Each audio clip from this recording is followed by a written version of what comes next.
Evo, ovo je plavi. Sad ćemo ga znači upaliti. Da vidimo. Fina kabina. Se zatvoriš lijepo, a ne čuješ nikoga vani. Znači, ova je mašina. Moraš ovo vratiti nazad da se ugasi i onda možeš ga upaliti.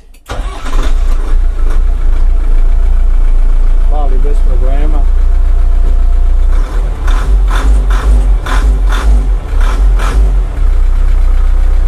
Odlična mašina.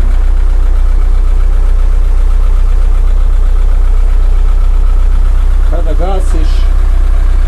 gasiš, samo povučeš ovo.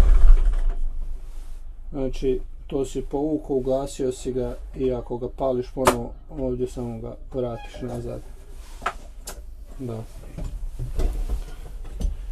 To je to.